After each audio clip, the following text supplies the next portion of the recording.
Bom, pessoal, então, aula passada, a gente estava falando sobre, a gente tinha começado a falar sobre intervalos de confiança, e na aula de hoje a gente vai terminar, tá? Caso a gente não consiga terminar hoje, durante a aula, eu vou ter que gravar e deixar o vídeo disponível para vocês para conseguir começar teste de hipótese na aula que vem, tá? Porque a gente não pode mais deixar de falar de teste de hipótese na próxima aula, que senão não vai dar tempo, tá? Mas eu acho que dá para a gente falar sobre tudo hoje. Então, na última aula, a gente tinha falado sobre intervalo de confiança para média, no caso em que o desvio era conhecido. Aqui é para a média MI, tá? A média teórica, que era o valor esperado das minhas amostras, tá? Então, a gente tinha dois casos, o caso em que sigma é conhecido, o caso em que sigma é desconhecido. Então, essa parte a gente tratou na aula passada. Só ficou faltando mostrar para vocês a interpretação, tá? Do intervalo de confiança. E a gente vai começar por aí.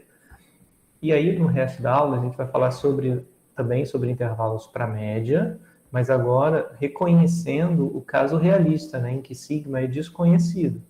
E o sigma nunca vai ser conhecido, né, pessoal? Porque sigma, ele é o desvio padrão teórico da variável aleatória, né? Então, a gente tem sigma, é o desvio padrão de x e y. Se eu não conheço o valor de μ, portanto, por isso eu estou fazendo intervalo de confiança para ele, menos ainda o sigma, né? O sigma também é uma quantidade teórica referente à população inteira, que para eu ter acesso, eu preciso ir lá e observar toda a população inteira, para conseguir saber o valor de sigma, né? O que não vai acontecer, exceto em casos de censo, né? E ainda assim existe alguma ressalva, tá? Bom, então a gente vai ver, né, esse primeiro caso em que sigma é conhecido, a gente começou por ele porque ele era mais simples, né, de deduzir o teste. E depois a gente vai falar então sobre o caso em que o sigma é desconhecido na aula de hoje. E a gente também vai falar sobre sobre intervalo de confiança para proporção, tá? Ou para uma probabilidade. Então vamos lá, deixa eu avançar para a gente relembrar o que a gente tinha encontrado no final da aula passada.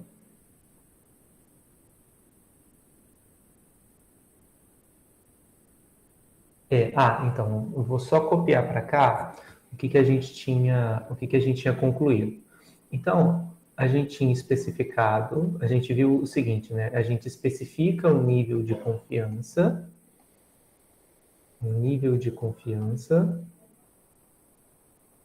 gama, talvez vou melhor botar assim, nível de confiança alto ou elevado, tá? E com isso eu quero dizer um gama próximo de 1, tá? Onde esse gama aqui é uma probabilidade, ou seja, ele é um valor que está entre 0 e 1. Se o gama é aproximadamente 1, então o nível de confiança é alto, tá? Bom, e aí, o que a gente fez, né? A gente chegou à conclusão de que gama representava, como está aqui no slide, tá? A gente começou assim e a gente concluiu que essa probabilidade gama, que aqui eu estou chamando de 1 menos alfa, essa probabilidade gama, ela está associada à probabilidade do μ estar entre esses dois valores, tá? Do μ estar entre esse valor e esse valor aqui. Então, a gente é chegado à conclusão de que gama representa a probabilidade de μ pertencer ao intervalo x barra menos q raiz de sigma 2 sobre n x barra mais q raiz de sigma 2 sobre n. Tá? Foi isso que a gente tinha chegado. Tudo bem? Aqui está escrito ligeiramente diferente na direita. Aqui eu estou escrevendo μ maior do que a quantidade da esquerda e menor que a quantidade da direita. Aqui eu estou usando a noção de intervalo, mas é a mesma coisa, tá, pessoal? Porque o μ pertence a esse intervalo se o μ for maior que esse número e menor do que esse aqui, certo? Tá? Então foi isso que a gente chegou, que gama era essa probabilidade aqui. Bom, aí a gente precisa, agora a gente vai fazer a interpretação dos intervalos de confiança, tá, pessoal? E aí, para isso, a gente precisa prestar um pouquinho de atenção nas quantidades que foram obtidas aqui, tá certo? Bom, o que a gente vai olhar agora? Vai olhar para essa probabilidade aqui. Eu estou dizendo que gama é a probabilidade relacionada a algum evento, né? Bom, se ele é uma probabilidade, então tem alguma coisa dentro desse parêntese aqui, né? Dentro desses parênteses aqui. Tem alguma coisa aqui dentro que é aleatório, tá? E que, por isso, faz sentido calcular a probabilidade sobre esse evento aqui. E eu quero, pessoal, que vocês pensem um pouquinho e me digam o que tem dentro dessa expressão aqui que é aleatório. Dá uma olhada na expressão, aí eu queria que vocês, por favor, me dissessem o que tem aí dentro dessa expressão que é aleatório. É o mi, é o x barra, é o q, é o sigma 2 ou é o n? Ou tem mais de uma coisa? Eu acho que é o mi e o sigma 2. O mi e o sigma 2 aleatórios. Eu acho Tá, que sim. tá. Alguém mais tem algum palpite?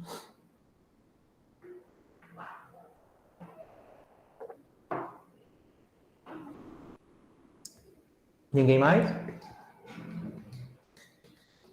Não?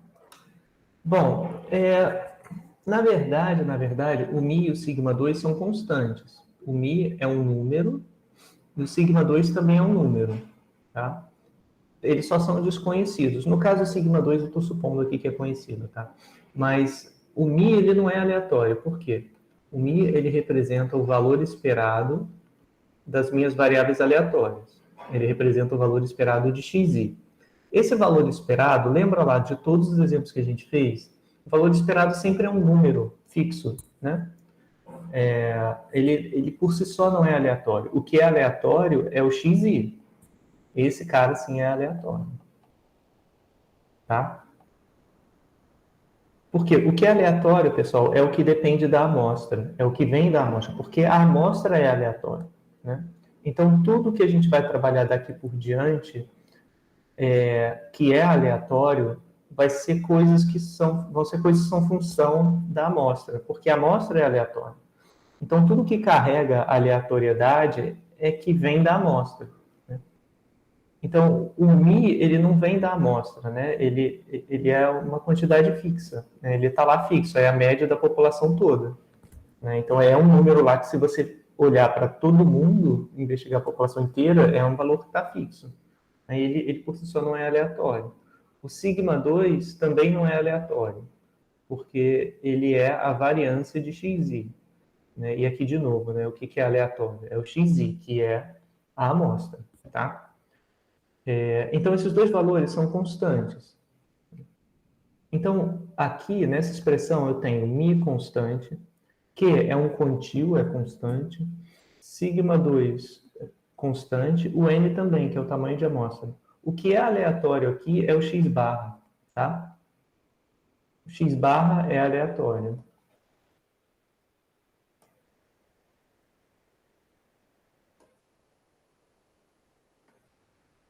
X barra é aleatório. Por que o x barra é aleatório? Porque, olha, quem é o x barra? É 1 sobre n somatório de xi, onde i vai de 1 até n, né? Então beleza, ó. Ele é aleatório porque aqui está o xi, né? Que é a minha amostra. Então, o x barra, ele é uma função da amostra, né? Ele é uma variável aleatória por si só, porque os xi são variáveis aleatórias, tá? Então, você somou n coisas aleatórias, dividiu por n, você continua com algo que é aleatório no final, tá? Então, pessoal, era isso que eu queria chamar a atenção aqui. Quando eu digo que a probabilidade de me pertencer a um intervalo, que existe uma probabilidade de me pertencer a um intervalo de confiança, essa probabilidade é devida ao x barra, porque o x barra é uma quantidade aleatória. Né? Então, o que eu quero dizer é que o intervalo de confiança é aleatório e o mi é fixo. Tá? Então, isso vai tornar, eu vou botar aqui com outra cor. Esse mi é constante, E o intervalo de confiança é aleatório.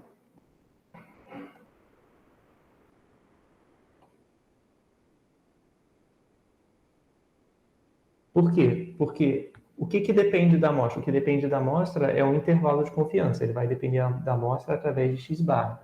O μ não, o μ é constante. Ele é uma quantidade populacional constante, que se eu olhar a população inteira, eu vou saber qual é o valor. Agora, o x barra não. A cada amostra que eu coletar, vai me dar uma média amostral diferente, né? Então, o intervalo de confiança é que é aleatório, tá? Então, é só para prestar atenção quando a gente falar coisas do tipo, a probabilidade do μ pertencer a um intervalo é de tanto. Né? Quando a gente fala isso, dá a entender que o μ é aleatório. Tá? E, talvez até por isso, às vezes, possa causar confusão. Né? Quando a gente diz, a probabilidade de μ pertencer a um intervalo é de 95%, tem que tomar cuidado, porque parece que o que é aleatório é o μ, mas na verdade o que é aleatório é o intervalo, tá? Mas isso é só uma questão do português mesmo, tá? Da forma que a gente estrutura a frase.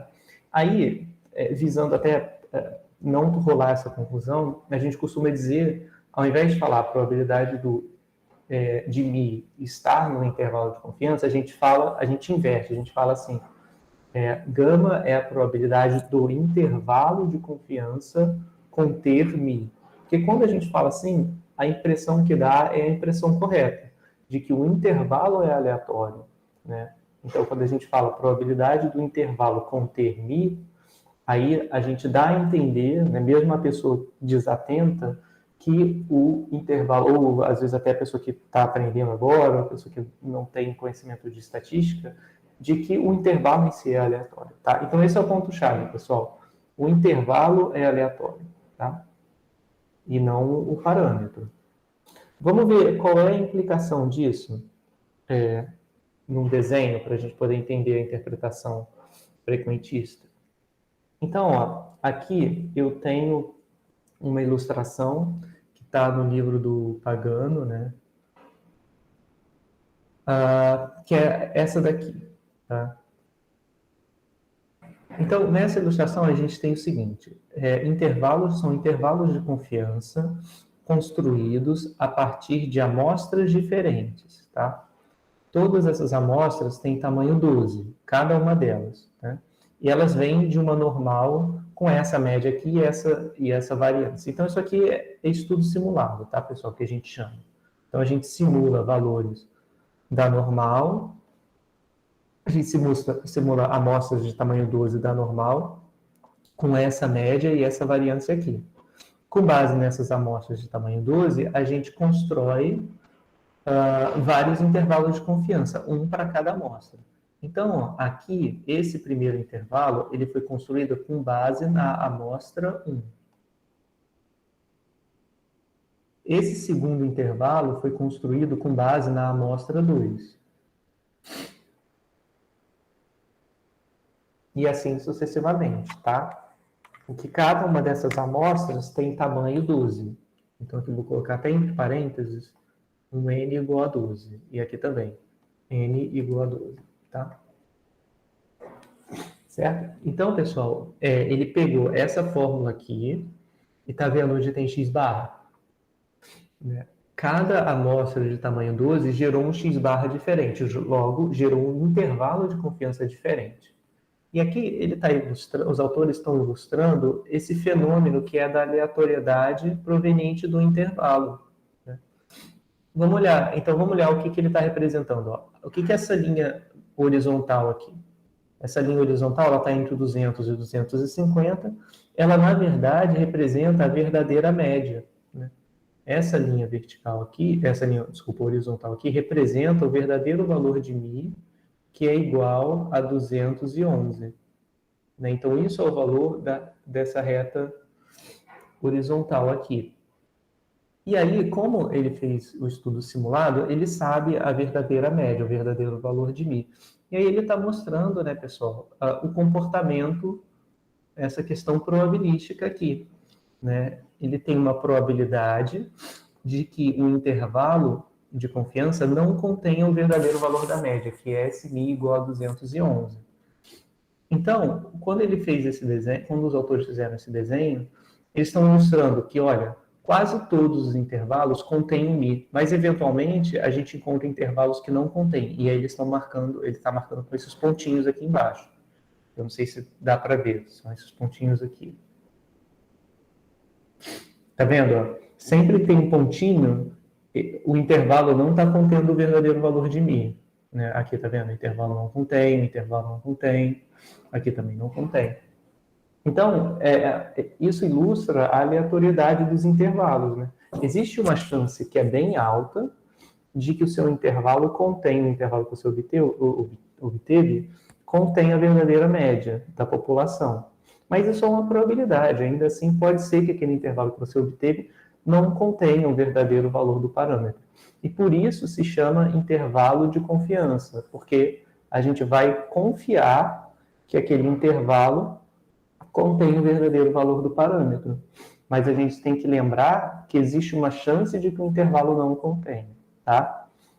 Ficou claro, pessoal, essa figura? Deu para entender o que os autores fizeram aí? Acho que sim, professor. Tá? Deixa eu ver se tem mais algum ponto que eu devo chamar a atenção para vocês a partir dessa interpretação. Não, é só isso.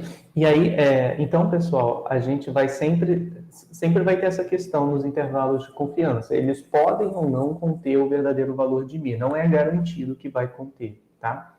E na vida real, a gente nunca sabe se o intervalo contém mi ou se ele não contém mi. Tá? A gente nunca vai saber. Então, o único jeito de saber é se você souber o valor de mi. Aí você olha lá e vê se o intervalo contém mi. Mas se você sabe o valor de mi, não tem nem para que construir o intervalo, certo? Tá? Então, por isso, na vida real, a gente nunca vai saber. Nesse caso, a gente sabe porque é dado simulado. Então, os autores simularam aqui dessa normal e pronto. E verificaram o que está sendo posto aí nessa figura. Tá? Então, pessoal, é isso. Tá? O que acontece é que existe uma probabilidade de que o intervalo de que esses intervalos contenham o verdadeiro valor da média, né? E a gente vai ter sempre uma confiança alta de que contém, né? Por isso o gama é próximo de 1. Tá?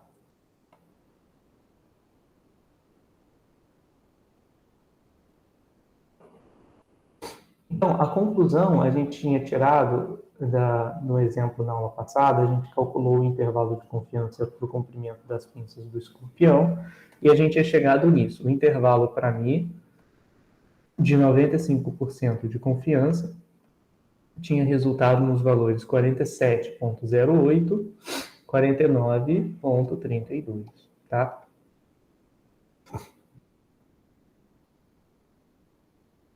Bom, e a conclusão, então, era o seguinte, né? A gente pode escrever usando o linguajar estatístico, né? Que diz o seguinte: temos 95% de confiança de que o intervalo que vai de 47,08 a 49,32, desculpa, contém a média do comprimento das pinças de toda a população de escorpiões da espécie Scorpiomaurus, tá bom? Nota que eu estou falando aqui, ó, referindo à média do comprimento das pinças de toda a população. Quando eu falo toda a população, eu estou me referindo ao Mi, né, que é o valor esperado na população inteira, tá? Então, a interpretação é essa, né? Existe 95% de confiança de que o intervalo contém o verdadeiro valor de Mi, tá? Bom, aí a gente também poderia reescrever essa interpretação da seguinte forma, né? Que 95%, né, a gente poderia esclarecer o que a gente quer dizer com 95% de confiança. Porque, por exemplo, para um leigo, fica meio estranho, né? Se você fala com a pessoa, eu tenho 95% de confiança em uma determinada informação. O que isso quer dizer, né? Se você parar para pensar, como é que a pessoa pode estar 95% certo, confiante de alguma coisa? O que isso quer dizer, né? Qual seria a diferença de eu estar 95% confiante de que a minha nota na prova vai ser boa, versus se eu tiver 97% de confiança? o que isso quer dizer exatamente? Então, outra forma de você explicar é destrinchar um pouco essa parte. Você dizer o seguinte, ó. Então, 95% dos intervalos de confiança conterão a média μ do comprimento das pinças de toda a população de escorpiões dessa espécie. Né? Então, você reconhece que os 95% de confiança, eles se dão devido ao fato de que 95% dos intervalos contêm o verdadeiro valor de μ. Tá? Então, a gente vai confiar que o intervalo em particular que a gente observou, que foi esse aqui, né? Esse intervalo a gente vai confiar que ele é um dos 95% que contém o μ, né? Porque, enfim, né, a gente fica meio que obrigado a fazer isso. Senão a gente vai confiar o quê? Que ele é um dos 5% que não contém? Favorável a essa afirmação só tem 5% de probabilidade. Favorável à confiança de que o intervalo de confiança contém o verdadeiro valor de μ, eu tenho 95%. Então eu vou confiar que esse é um intervalo que contém o verdadeiro valor de μ, tá? Então, né, a conclusão é que a gente prefere acreditar que esse intervalo é um daqueles que contém a verdadeira média populacional. Ou seja, que 47,08 é menor do que μ, que é menor do que 49,32, tá? Alguma dúvida, pessoal, nessas interpretações?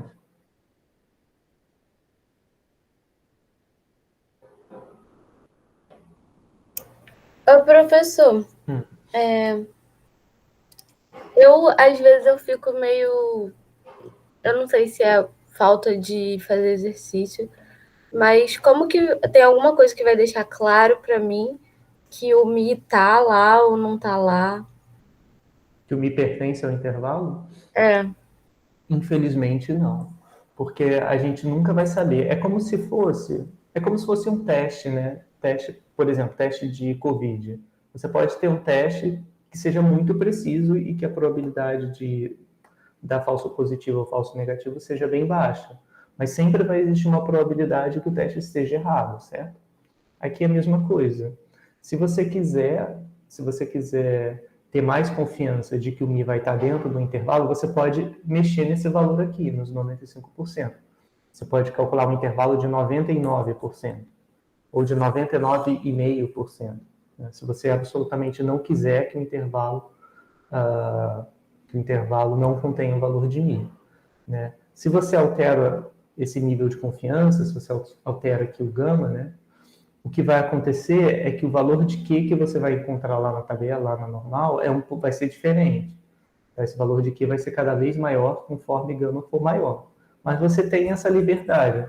Se você não quer errar e não quer ter, ou quer minimizar o risco de você estar com um intervalo que não contém o verdadeiro valor da média, você pode simplesmente pegar um gama maior ainda. Mas sempre vai existir uma probabilidade de que aquele intervalo não contém o valor de μ, tá? Se você pegar o gama igual a 1, o que vai acontecer é que esse intervalo aqui vai ficar infinito, tá? Dá para mostrar isso. Então, assim, fica um intervalo que não é útil também, né? Então, tem um trade-off aí, de você aumentar o valor de gama, mas se você coloca ele perto de mais de 1, seu intervalo vai ser tão largo que ele não vai ser um intervalo muito útil. Por exemplo, se eu fizesse talvez um gama igual a 99,99%, eu chegaria em intervalos que dizem que o comprimento da pinça do escorpião pode estar entre menos 10 milímetros e 200 milímetros. Aí, sei lá, né? Você fala isso para o biólogo que estuda essa espécie, ele vai falar, mas isso é óbvio, né? Não precisava nem fazer um intervalo. Mas tem esse ponto, certo? Eu sempre posso controlar aumentando o valor de gama, mas eu tenho que tomar cuidado, porque se aumentar demais, o intervalo acaba ficando um intervalo muito óbvio. Não fez sentido? fez, professor, obrigada. De nada. Bom, pessoal, então vamos lá para o segundo caso de intervalo de confiança que a gente vai trabalhar hoje, que é o caso em que o sigma é desconhecido. Poxa, depois que saiu a atualização para esse programinha que eu uso, eu não consigo mais enxergar onde está o ponto do mouse. Eu tenho que ficar toda hora fazendo assim para saber onde é que está. Vamos lá. Então, Nota um problema com esse intervalo, né? O problema aqui é o seguinte: x barra eu consigo calcular, o que eu também consigo calcular é um conteúdo normal, tá? Da normal 0,1. O n também é o tamanho de amostra, mas o sigma 2 é que complica a minha vida nessa expressão, né? Porque o sigma 2 ele é desconhecido na vida real, né? Então, na vida prática, o sigma 2 ele é desconhecido.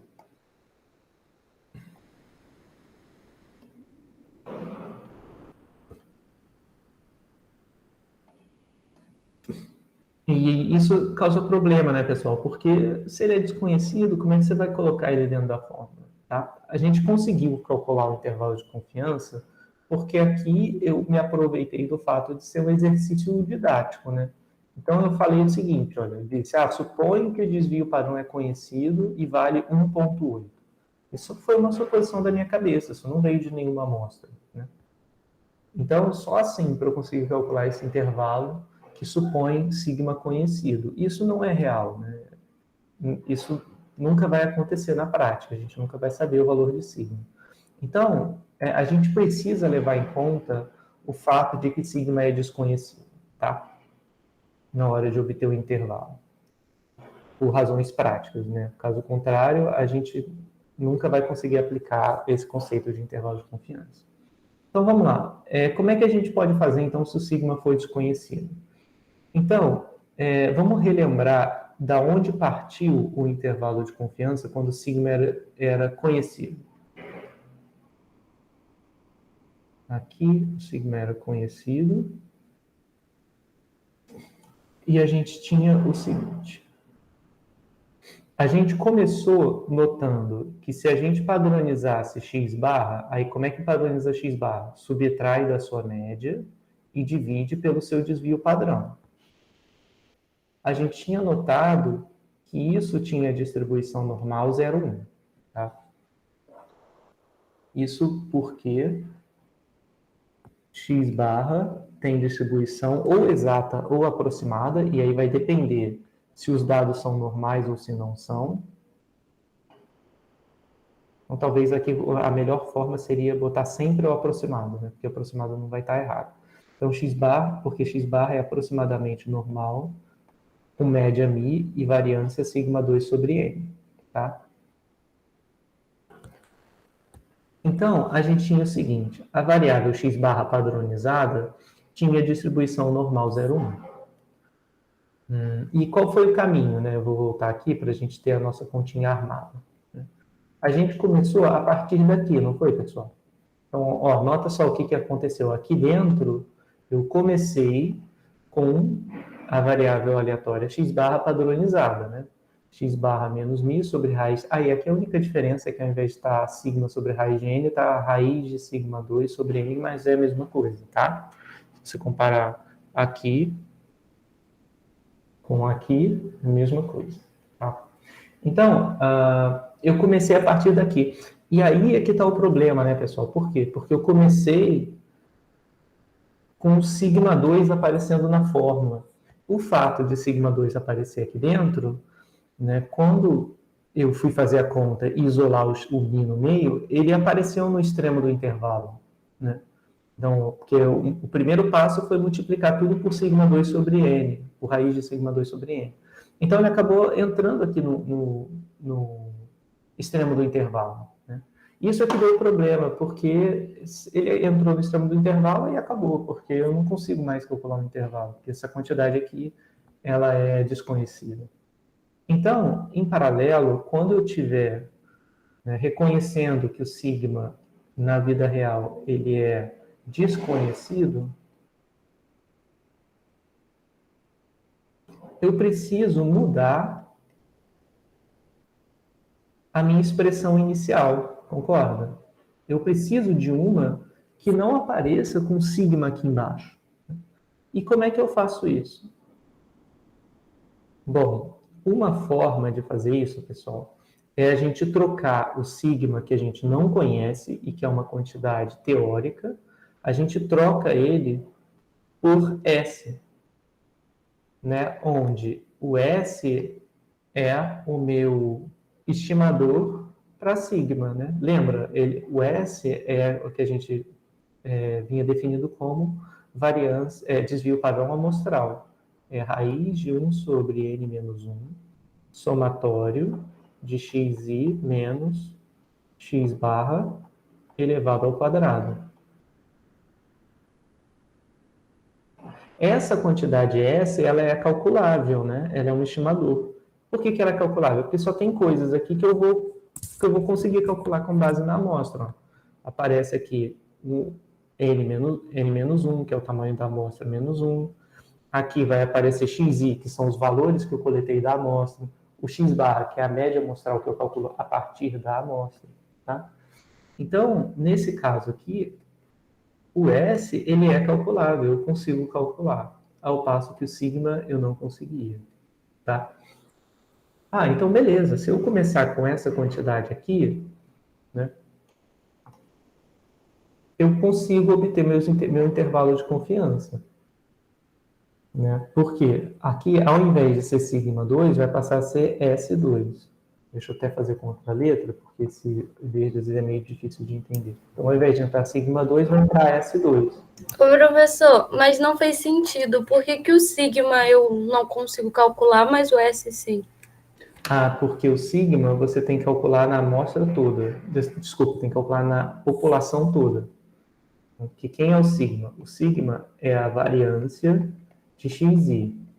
Essa variância de xi, você pode pensar de duas formas. Você pode pensar que essa variância representa o valor esperado de xi ao quadrado menos o valor esperado de xi, por exemplo. Aí lembra, né? Essa parte aqui é a média da população inteira, é o mi que eu desconheço. Então, se eu não sei o valor de mi, eu não sei essa parte. Então, eu não sei calcular o valor de sigma. Né? Aí aqui é análogo, tá? Essa parte eu também não vou saber, que eu tenho que levar ao quadrado, mas não vai dar para saber. Se você quiser pensar em termos de população e amostra, né, você também pode pensar o seguinte, você pode dizer que, se eu quiser pensar do ponto de vista amostral, o sigma é 1 sobre n, somatório de xi menos x barra,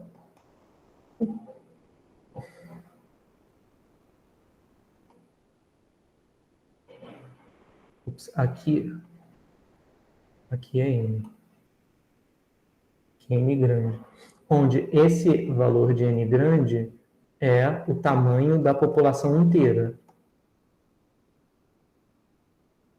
O tamanho da população toda. E aí, por exemplo, se você estiver estudando os escorpiões dessa espécie da Scorpio Maus, né, para calcular esse sigma, esse valor de sigma aqui, você teria que ver todos os escorpiões dessa espécie do planeta, que existem, todas elas. Tá? E mesmo assim, você não vai dar para calcular, porque vão nascer novos escorpiões, entendeu? E cada um vai ter seu comprimento de pins. Então, você nunca vai conseguir calcular o sigma na mão, porque ou ele vai ser essa quantidade teórica aqui, que é desconhecida, ou se você quiser interpretar do ponto de vista amostral, né, você teria que coletar uma amostra do tamanho da população toda, o que é impraticável. Então, você não consegue calcular. O caso do S, você consegue, porque S ele se baseia com uma amostra que não tem o tamanho da população. Ela não é igual ao tamanho da população. Tá? Então, se você consegue calcular essa quantidade aqui, ela é não aleatória. Tá? Essa quantidade ela é fixa, esse sigma. Né? Ele é um valor fixo. É só você olhar a população inteira que você vai descobrir. Agora, o S não. Como o S você teve que escolher suas unidades amostrais e você não pegou a população inteira, então tem uma aleatoriedade aí, né, que está relacionado a quais unidades você coletou, você conseguiu encontrar lá na natureza para coletar, para calcular o valor de S. Então, S é aleatório, ao passo que o sigma não. O sigma é uma quantidade fixa. Tá? Então, o S você consegue calcular, porque basta você coletar as suas amostras lá na natureza e você consegue coletar o S. Você consegue calcular o valor de S. Agora, o sigma não dá, porque você deve coletar toda a população. Fez sentido? Fez sentido. Porque Para calcular o sigma, eu teria que ter um valor muito grande que é impraticável. Exato, exato, exato. Então, é nesse sentido que a gente vai querer trocar o sigma pelo S, tudo bem? Mas eu não posso simplesmente, esse é um ponto, né, que era onde eu ia chegar agora. Eu não posso simplesmente trocar o sigma por S e continuar vivendo a vida normal, né? Existe consequência para os meus atos. Eu não posso dizer isso aqui mais, tá? Isso aqui não vai ser verdade. E a gente vai ver que eu consigo uma distribuição de probabilidade para essa quantidade aleatória, mas ela não vai ser normal mais. Vou até botar aqui. Ela não é mais normal 0,1. Ela é o que a gente chama de T de student com n-1 grau de liberdade. É uma distribuição de probabilidade que a gente não aprendeu ainda, tá? Que a gente vai aprender agora, nesse momento. Então, pessoal... Professor, Oi, pode eu falar. só tenho uma dúvida rapidinho. É porque agora, como eu estava pensando, que nessa conta do x barra menos o mi sobre, aí agora é o s, e aí sobre a raiz de n, tipo assim, só que o mi e o x barra, eles não vão ser valores próximos, porque se o mi é o valor esperado, ele é a média, né? E o x barra é a média. Isso. Então, teoricamente, tipo, essa expressão vai dar próximo de zero, né? Porque, enfim, se no... Eu esqueci qual que é em cima, qual é embaixo, que é o denominador. O numerador é o de cima. Isso. Vai dar, tipo, praticamente zero, né? Aí, sei lá, eu tô confusa, porque a gente tá fazendo... Entendeu? Tipo, a minha dúvida. Entendi. É verdade, isso é verdade. É verdade, mas tem um pequeno porém. Vai ser perto de zero se o n for grande, tá? Porque se o n for pequeno, talvez a média populacional seja bem diferente da média amostral, certo? Por exemplo, se eu estou olhando para... Se eu tenho uma turma com 100 alunos, eu estou falando, o Mi é a média, digamos que é a média da nota final da turma inteira. Então, eu vou pegar todos os 100 alunos, tirar a média, e esse vai ser o valor de Mi. Se eu escolher, digamos, 2 alunos para representar o X barra, que é uma média amostral, então eu colhi uma amostra de 2 alunos. Vi a média dos dois, talvez a média daqueles 2 alunos seja bem diferente do verdadeiro valor da média na população toda dos 100 alunos, né? Então, tem um pequeno porém. Se o n for grande, aí eu espero que o x barra e o mi sejam próximos de zero, é verdade. Mas eles nunca vão ser exatamente iguais a zero, né? Porque, primeiro, que o x barra é aleatório, né? Segundo, que quando n é grande o suficiente, a chance do x barra coincidir com n é zero, nunca vai coincidir. Então, vai ser só uma quantidade próxima de zero, tá? Mas o ponto é que eu não consigo medir, porque eu não consigo calcular essa diferença na prática, porque eu não sei o valor de μ. Esse cara que eu não sei. Então, eu não consigo fazer a conta, né? Isso que é o mais curioso. Eu não consigo fazer essa conta. Eu não consigo calcular quanto que vale essa quantidade. Porque falta um μ, né? Para eu conseguir calcular. Então, eu espero que essa quantidade, sim, eu espero que essa quantidade seja próxima de zero, é verdade. Espero que ela seja próxima de zero. Mas eu nem consigo calcular qual é o valor dela, porque ela vai depender, para eu calcular, eu tenho que saber o valor de μ, que eu não sei. Tá? É por isso, pessoal, que essa quantidade aqui tem distribuição normal 0,1. Porque vamos lembrar lá, o que é uma normal 0,1? A normal 0,1 é uma densidade de uma distribuição de probabilidade que quase todos os valores estão entre menos 3 e 3. Tá? Aqui ela continua infinitamente, mas a gente já viu isso. A gente já viu que quase todos os valores da normal estão a 3 desvios da média, para cima ou para baixo. Então, quase todos os valores, né, essa expressão aqui, ela quase sempre vai estar entre menos 3 e 3, que não são valores muito altos. Né? E por trás disso está o fato de que o x barra está perto de μ. Se tivesse longe de μ, essa distribuição aqui seria uma normal, sei lá, 0,100 ou 0,1000, né? E pode retornar valores com alta variabilidade. Mas como esses dois valores estão próximos, né? a distribuição acaba sendo normal 0,1. Então, os valores não vão estar tão diferentes de 0 assim. Ajudou? Fez? Deu para entender um pouco esse ponto? Acho que sim, é como se foi na mesma coisa que você falou, que o sigma era o N total, né? Que é uma praticável, e o Mi também vai ser com esse N total, mas o X barra não. Exato, exatamente. Ah, tá. Obrigada. De nada. Fez sentido, então, pessoal? Então, o ponto que eu estava chamando a atenção é, na verdade, a gente nunca vai precisar calcular quanto que é essa quantidade aqui, né? Calcular, né, o valor dessa expressão. A gente usa a expressão para deduzir o intervalo, tá? Que a gente parte desse princípio, mas a gente precisa que apareça o min aqui nessa expressão, porque ele vai ter que estar no meio do intervalo, tá? Aí eu já vou fazer a conta para mostrar para vocês.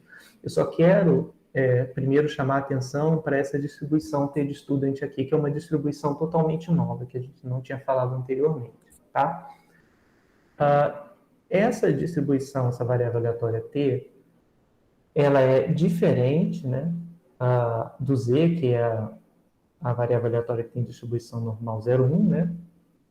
Então, quer dizer que essa nova quantidade, ela deixa de ser normal, ela não é mais normal quando você troca o sigma 2 por S2, ela passa a ser T de student com N-1 graus de liberdade, tá?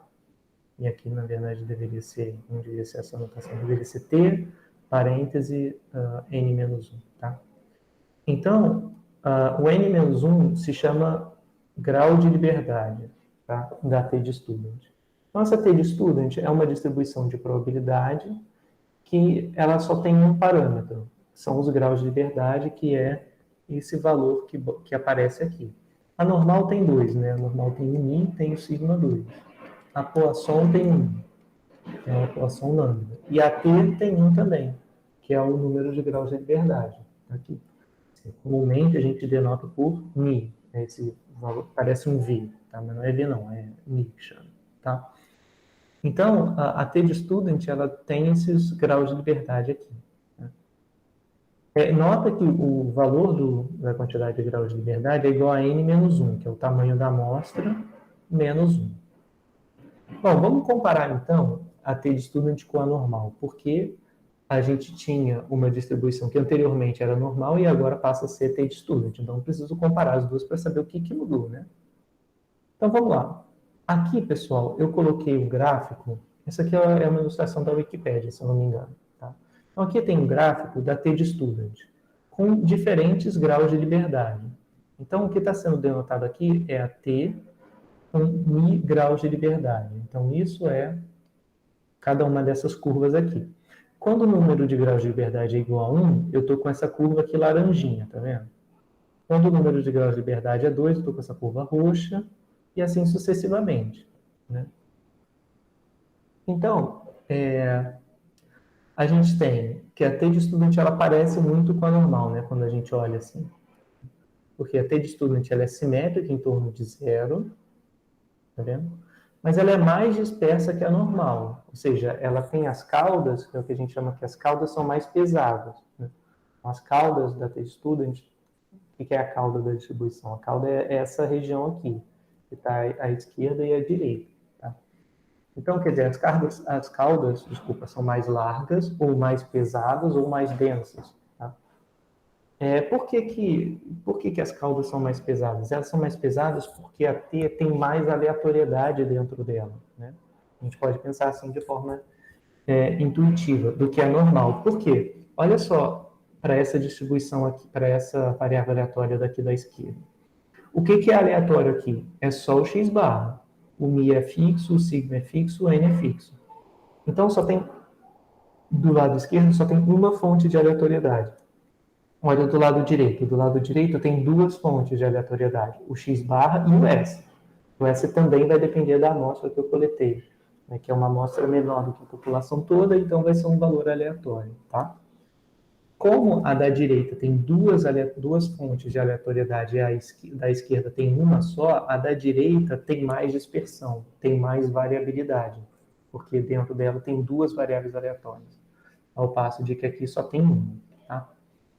Então, esse fato, ele está sendo explicado ele se traduz, né, em caudas mais largas, né, ou caudas mais densas, ou caudas mais pesadas. E só a título de comparação, pessoal, a TED Student com infinitos graus de liberdade é a mesma coisa que uma normal 01, tá? Então, se você pegar uma T com um grau de liberdade muito alto, tipo, sei lá, 9.000, isso aqui vai ser praticamente a mesma coisa que uma normal 01. Conforme você vai aumentando o número de graus de liberdade da T, você vai chegando cada vez mais perto de uma normal 01. Então, aqui nesse desenho, quando os autores, né, as pessoas que fizeram a figura, colocam que o Mi é igual a mais infinito, eles estão dizendo que essa curva preta é a curva da normal 01, tá? Essa curva preta é a curva da normal. Então, se eu quiser saber o que acontece com a T em comparação com a normal, basta ver o que está acontecendo com as outras curvas, né? Então, eu vou vir aqui, vou dar uma olhada. Vamos ver o que está acontecendo aqui, né? Nota que, aí vamos olhar para as caudas, né? Porque o comentário é que a cauda da T, as caudas das T de Students são mais pesadas que as caudas da normal. E isso se reflete aqui, né? Porque olha só o que acontece nessa região. A gente tem que a T de Student com 1 grau de liberdade está acima, depois vem a T com 2 graus de liberdade, depois a T com 5 graus de liberdade, e assim sucessivamente. À medida que eu vou aumentando o número de graus de liberdade, a minha cauda vai se tornando cada vez mais próxima da cauda da normal, tá? Então, pessoal, essa parte aqui da cauda da T de Student é o que dá conta da aleatoriedade ser maior, tá? Por quê? Porque se essa cauda é mais pesada ou ela é mais densa, na mesma forma, quer dizer a mesma coisa, o que vai acontecer? Isso quer dizer que a T de Student ela dá uma chance maior para valores mais longe de zero do que a normal, tá? Então, isso que quer dizer essa cauda aqui ser mais pesada no caso da T. Quer dizer que a T dá uma chance maior de você observar valores mais extremos do que na normal, tá? Bom, quando eu falo isso, eu acho que sempre tem a questão que fica na cabeça do aluno, né, quando a gente diz isso. Eu falo, professor, você está de sacanagem, né? Como é que pode uma diferença tão pequena, né, que é essa diferença daqui da cauda, ser uma coisa que, tipo, faz diferença considerar normal, considerar T. Como é que pode isso? Nem tem muita diferença se você olhar para cá. Tá, tudo bem, a curva laranja está um pouco mais acima, mas não faz muita diferença, né? Quando a gente olha, tipo, os valores estão bem, a cauda está bem próxima, né, na verdade. É claro que as curvas são diferentes, mas, né, quase não faz diferença. Eu tenho que dar zoom na figura para conseguir ver com clareza, né, essa questão das caudas. Como é que isso pode influenciar muito nos valores, né, que eu vou observar da T e da normal? É uma dúvida bem legítima mesmo, né? Eu tinha isso quando eu estava aprendendo, não passava pela minha cabeça esse ponto. Eu falava, a gente tá de brincadeira que vai fazer diferença, né? A T mesmo que seja com 1 grau versus a normal por causa dessas caudas aqui. Aí, bom, eu gosto sempre de usar o R para ilustrar esse ponto, né? Porque a gente vê na prática o que acontece. Vou fazer o seguinte, ó. Eu vou gerar um valor da normal. Gerar um valor da normal 01, tá? Se eu especificar só sem R norm 1, o R já entende que é normal 01, tá? Tem que passar 3 parâmetros para ele. Quantidade de valores aleatórios que você quer gerar, média e desvio.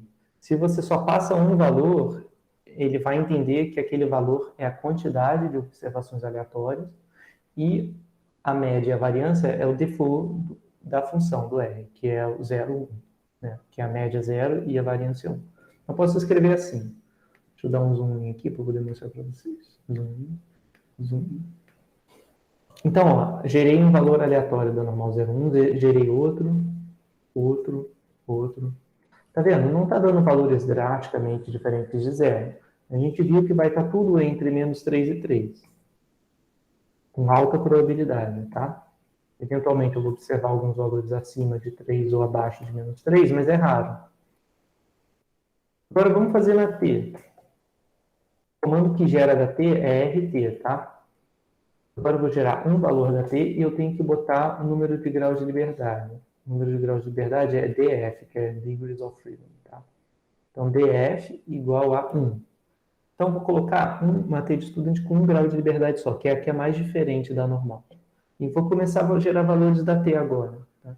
Nota que até aqui ó, não tinha gerado nenhum valor acima de 2 ou abaixo de menos 2, né? Tá vendo? É tudo 0 ponto alguma coisa, 1 ponto alguma coisa, ou menos 0, alguma coisa, menos 1 ponto qualquer coisa, tá? Nem apareceu menos 2 aqui. Agora eu vou começar a gerar valor da T. Ó, já deu 1,9. Olha só o que aconteceu. Deu um valor de menos 8,320198, tá? Que é um valor muito distante de zero, tá? Em menos 8. A chance de eu achar um valor desse na normal, eu posso ficar aqui até amanhã gerando valores da normal. Eu nunca, na minha vida como estatístico, vi um valor da normal 0,1 chegar perto de menos 8,32.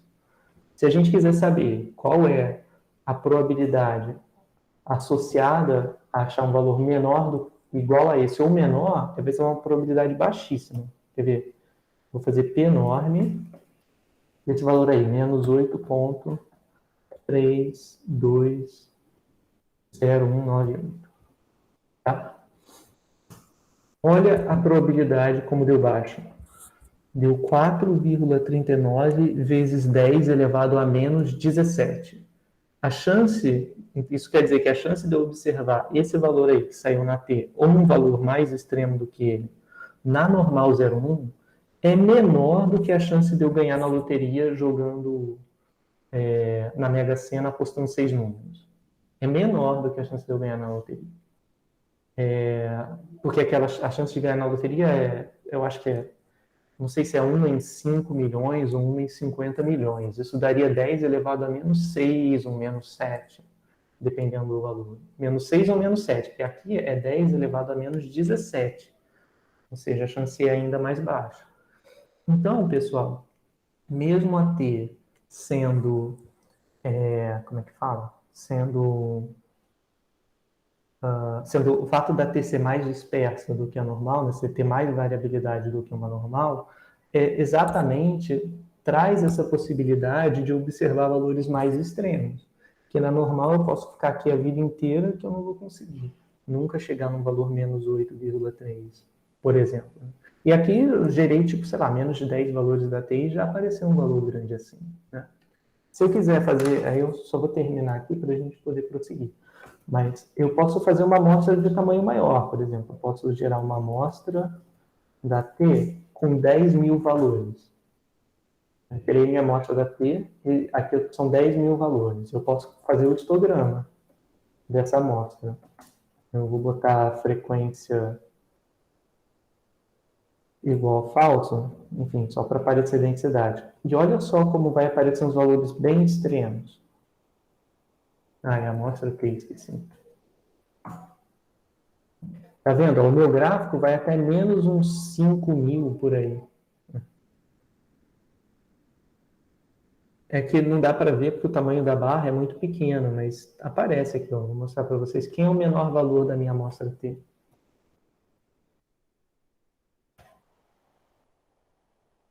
Ó, menos 5.000. Isso aí na normal 0,1 não vai aparecer nunca, tá? Então, pessoal, esse é o ponto que eu queria ilustrar com vocês. Quando a gente tem uma distribuição T de student, principalmente quando o número de graus de liberdade é baixo, eu tenho uma aleatoriedade bem alta, tá? Eu posso gerar valores que eu nunca vou ver numa normal 0,1. Tá? Professor, Oi. esse DF que você botou lá no R, ele é um número de grau de liberdade, né? Isso. E aí, eu não entendi. O que é isso? O número de graus de liberdade é o que mostra o quão perto ou longe você está da normal 0,1. Quanto maior esse valor, mais perto você está da normal 0,1. Eu vou ilustrar isso aqui. Vou plotar em cima a curva da normal 0,1. X.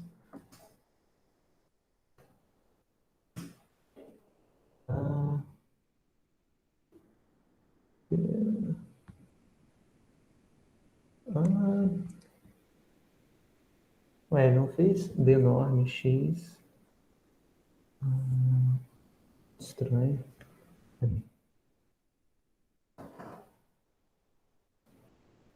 Eu acho que tem que dar lines.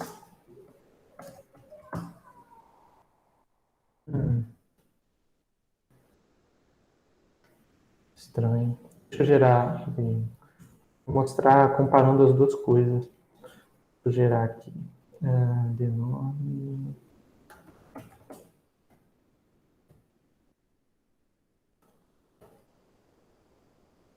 Office da N, que é a da normal. Eu quero gerar o histograma. Mostra N.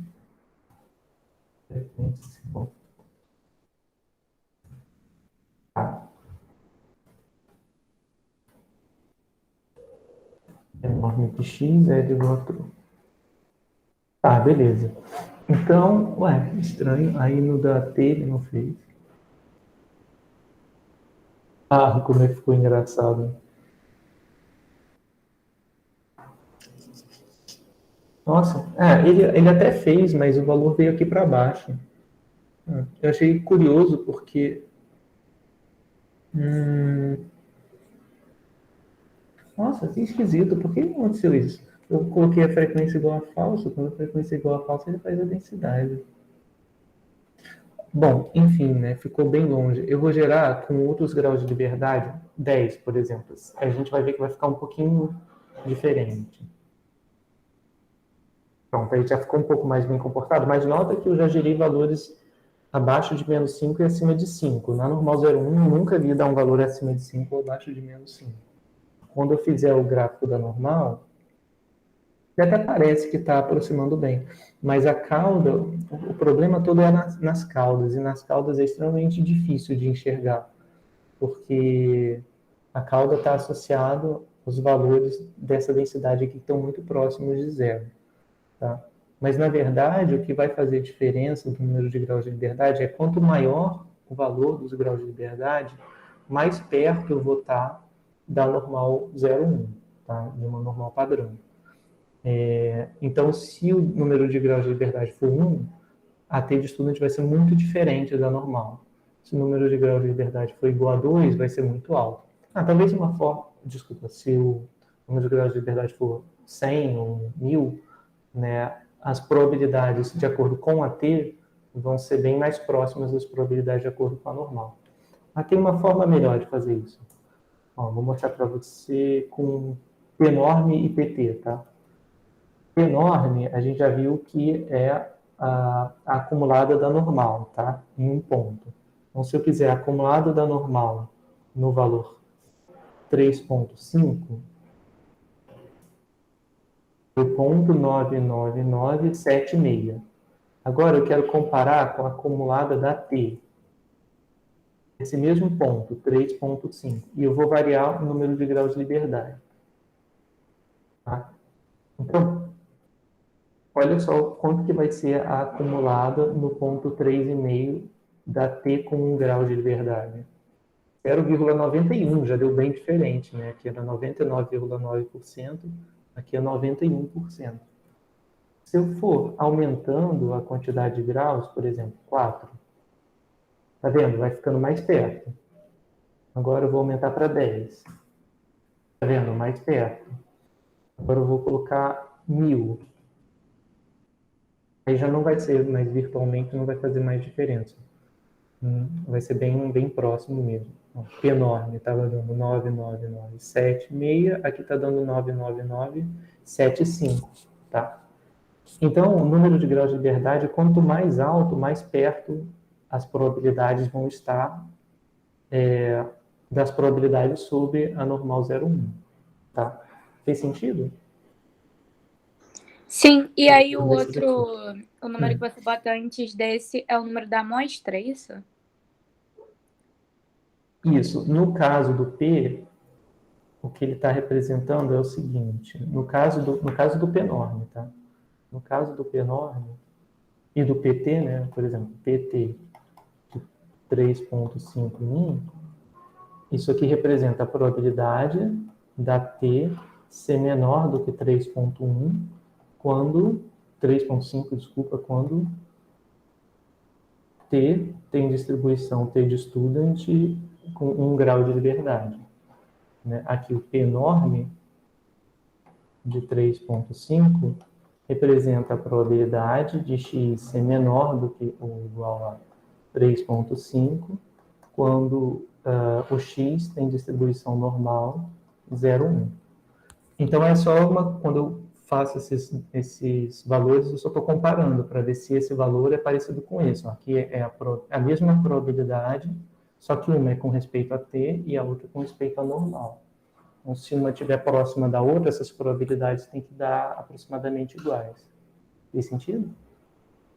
Fez sim. Ô, professor, essa coisa de grau de liberdade é meio que relacionado ao tamanho dele? Porque, por exemplo, o 1 vai ser menor, o 4 vai ser maior. Isso, é relacionado ao tamanho da amostra. Vou voltar aqui. Olha, no nosso caso, né, eu tinha T, n-1, o número de graus de liberdade é o número de elementos da amostra menos 1. Então, olha qual a conclusão que a gente vai tirar, né? Se a minha amostra é grande, tipo, sei lá, se eu coleto uma amostra de 30 espécimes, né, de uma determinada espécie, eu estou com uma distribuição T de student com 29 graus de liberdade, mas essa distribuição vai ser bem próxima da normal, né? Porque a gente já viu aqui, né? Quando a gente compara esse valor com esse, está bem próximo já, né? Nessas probabilidades. Então, tem esse ponto. Quanto maior for o tamanho da amostra,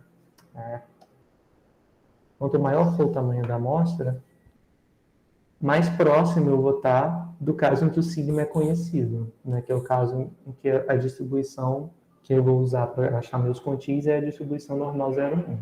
Tá? Então, sim, depende do tamanho. No caso, depende do tamanho da amostra. Tá bom? Tá bom, professor. Obrigada. De nada. Bom, então vamos lá. E aí, como é que muda? O que muda, né? Como é que eu faço os meus intervalos de confiança?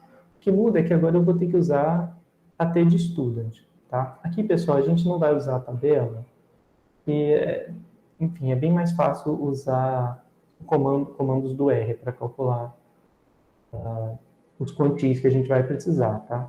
Então, aqui eu só coloquei os comandos. Então, ó, a gente vai usar para achar quantio, né? Lembra que a gente usava para quantio da normal, a gente usava a função QNorm, né? Que é quantile norm. Então, para achar o quantio da T, é parecido, ó, é QT. Né? É sempre Q e o nome da distribuição no R. Então, a gente vai usar QT, a probabilidade e o número de graus de liberdade. Tá? Então, ó, vamos lá, vamos ilustrar isso. Vamos minimizar aqui de novo.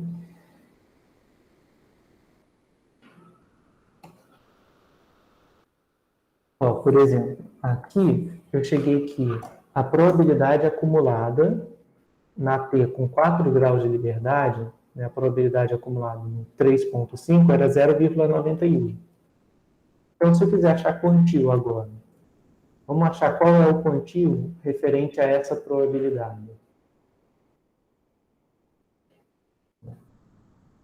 Então, aqui primeiro vem a probabilidade e depois vem o número de graus de liberdade. Então, aqui estou com 4 graus de liberdade e eu quero saber qual é o quantio, né, qual é o valor de Q, tal que a probabilidade de T ser menor ou igual a Qzinho resulta em 0,9875519. Então, eu quero saber qual é o valor de Q. Quando eu tenho nesse tipo de situação, o valor de Q vai ser QT com os meus dois parâmetros, tá? Aqui 4 graus de liberdade e aqui entra esse valor numérico, tá? Então, ó, o quantio, olha o valor que deu. 3,499999, que é quase os 3,5, né? Que vieram, que estavam lá na probabilidade acumulada, tá? Então, é só uma ilustração, né, pessoal? Como que a gente faz para obter o quantio, qualquer quantio de probabilidade na T de student? É só usar essa função QT, tá? Então, vamos fazer o caso lá dos escorpiões para agora respeitando o fato, deixa eu ver. Eu posso fazer dedução de novo, né, no intervalo. Agora, respeitando o fato de que a minha amostra, né, que a minha quantidade, que a gente chama quantidade pivotal, né, essa expressão, ela é baseada em S e não mais em sigma 2, né? Então, vou fazer o seguinte, aqui, acho que eu posso apagar essa parte aqui de baixo.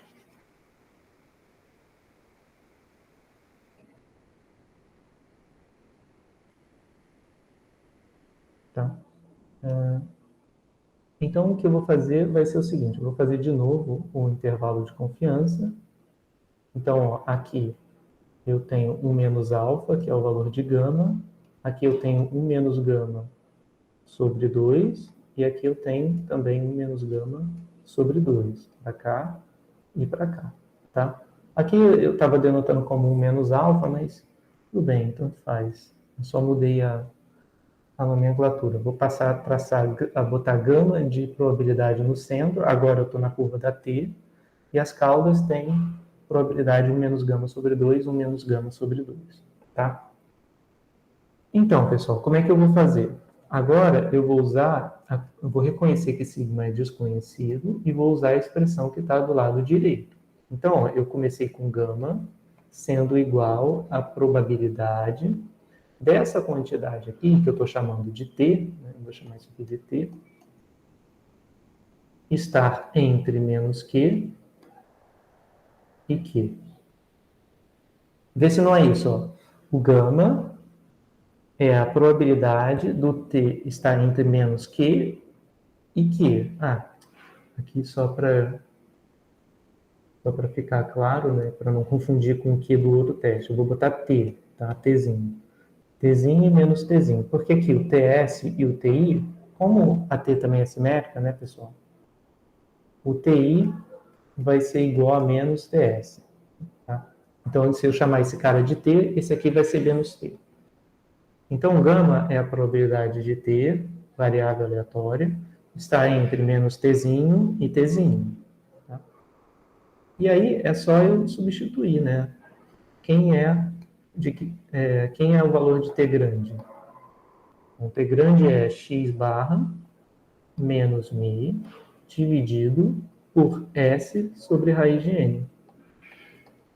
E aí é só repetir as mesmas contas que eu tinha feito anteriormente. Né? Qual é o raciocínio do intervalo de confiança? Eu quero um intervalo que contenha μ. Então, eu quero deixar μ no meio e o intervalo vai ser dado pelos extremos aí das desigualdades.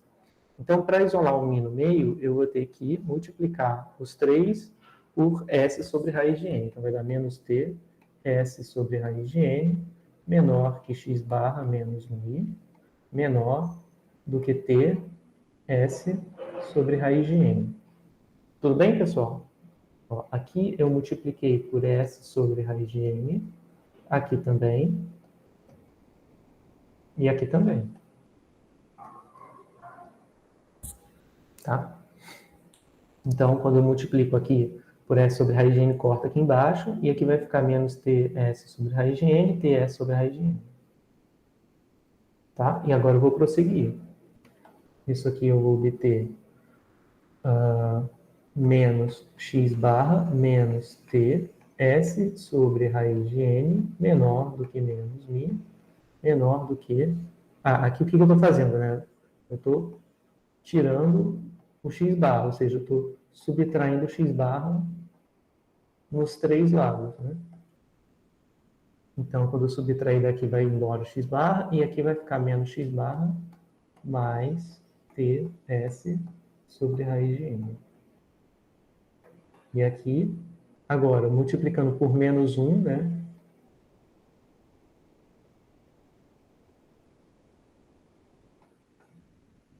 Nos três lados, eu vou ter x barra mais ts sobre raiz de n.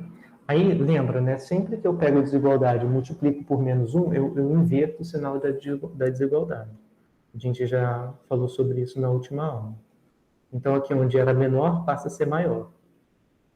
X barra menos ts sobre raiz de n. Aí agora, pessoal, já acabou, né? Mas eu sou meio cri-cri, eu gosto de colocar sempre o primeiro valor como sendo o menor valor, tá? Então, como é que eu leio essa desigualdade? Esse valor maior que mi, maior do que esse valor aqui. Ou posso ler ao contrário, posso ler daqui para cá. Então, esse é o menor valor, x barra menos ts sobre raiz de n é menor do que mi, certo? Que é menor do que esse valor aqui. Aí eu gosto de ter o menor valor sempre do lado esquerdo. Sei lá, é meio toque, né? Acho que é só porque fica mais fácil de escrever depois que é um intervalo. Então, quem é o meu intervalo que contém um mi com alta probabilidade? Um intervalo de confiança, para mim, com gama% de probabilidade, ele fica sendo um intervalo x barra menos ts sobre raiz de n e x barra mais ts sobre raiz de n, tá? Tudo bem, pessoal? Não mudou nada, né, praticamente. O outro intervalo que eu obtive, ele era com essa fórmula aqui. Vou mostrar para vocês também. Tá aqui. Outro intervalo tinha essa fórmula. Olha como não mudou quase nada. Mudou o que aqui? Mudou o S, que aparece ao invés da raiz de sigma 2, que é o sigma, né? Então, esse lado mudou. E o Q, que trocou por T. Né? Então, aqui, quem era o T? Vou só anotar, né? O T, ele é o quantil da T, que deixa quantos por cento à esquerda? Então, vamos voltar para a figura. Ó, o valor de T vai deixar quanto de probabilidade à esquerda? Ora, vai deixar gama mais 1 menos gama sobre 2. Que vai dar 2 gama mais 1 menos gama sobre 2 gama. Né? Usei aquela coisa da fração, né, que é do denominador comum. Aqui é o 2, né, para ficar mesmo denominador, e aqui em cima vai multiplicar por 2. 2 gama mais 1 menos gama sobre 2 gama. Então, deu gama mais 1 dividido por 2 gama. Peraí, é isso? Aqui não tem gama não, pessoal. Estou surtando aqui, não tem gama não. Gama mais 1 sobre 2. Nem que eu achei estranho, né, dessa forma.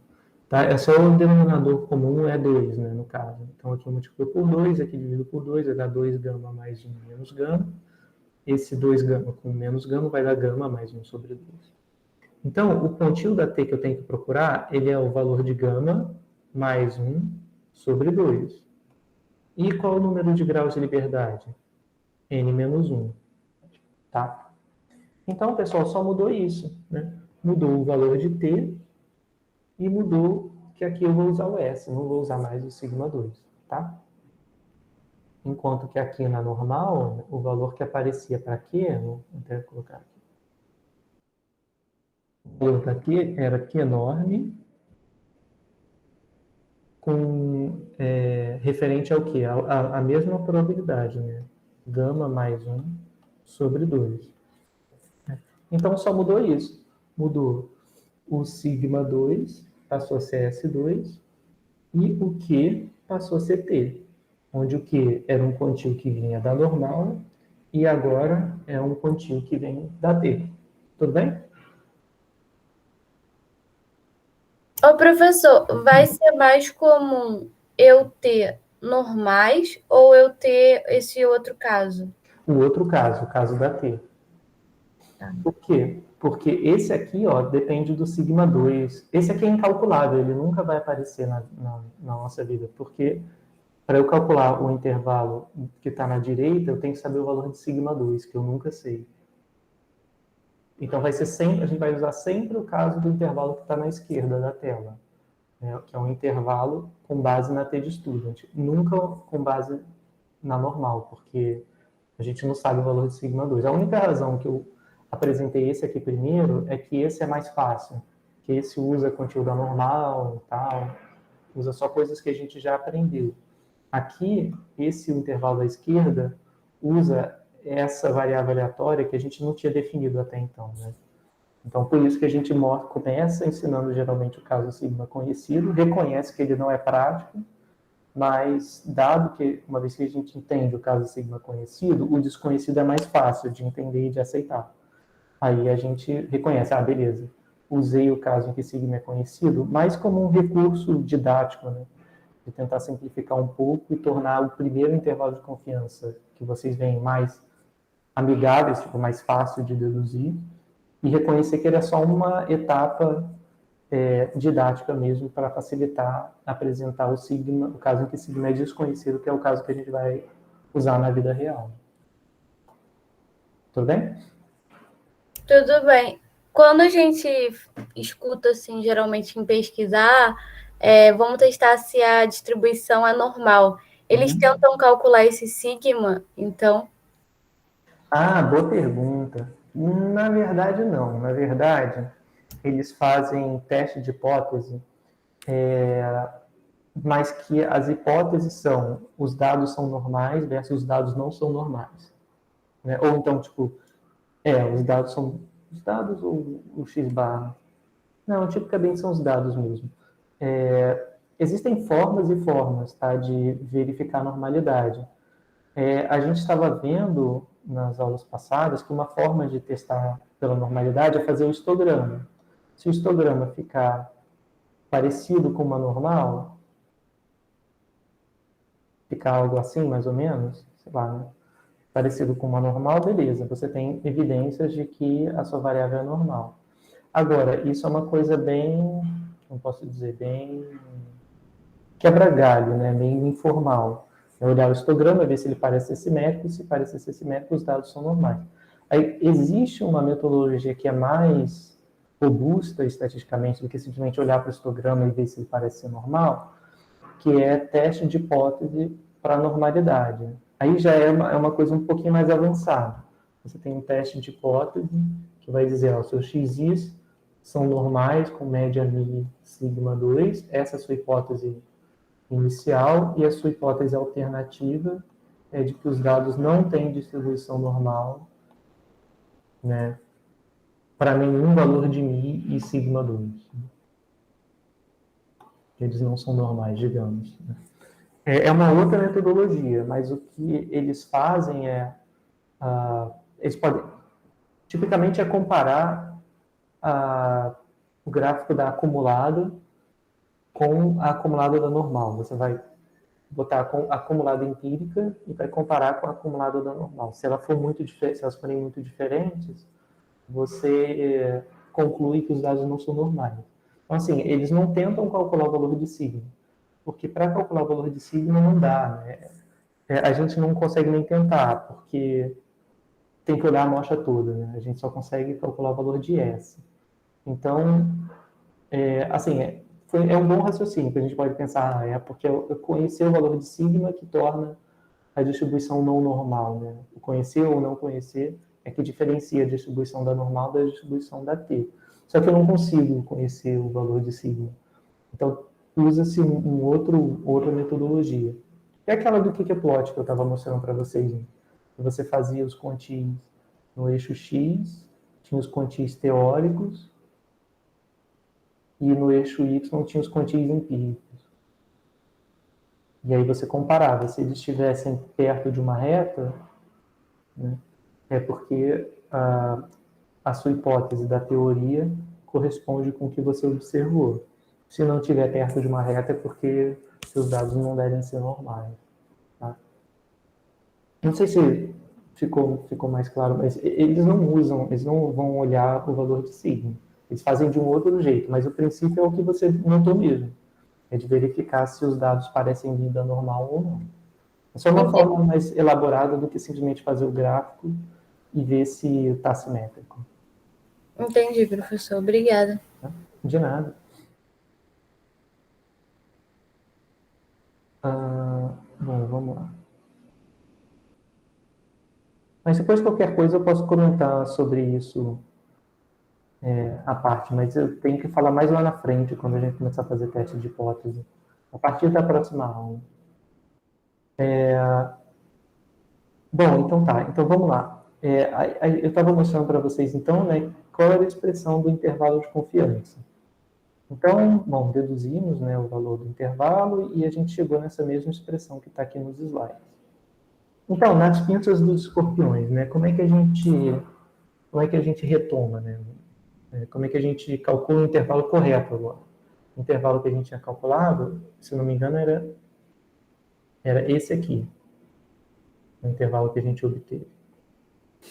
Então, vamos relembrar o exemplo. No caso das pinças dos escorpiões, eu tinha x barra igual a 48,2 e eu tinha o S igual a 1,708. Agora, repara que esse é o S, né? Esse não é o valor de sigma. Esse é o valor que eu coletei na amostra.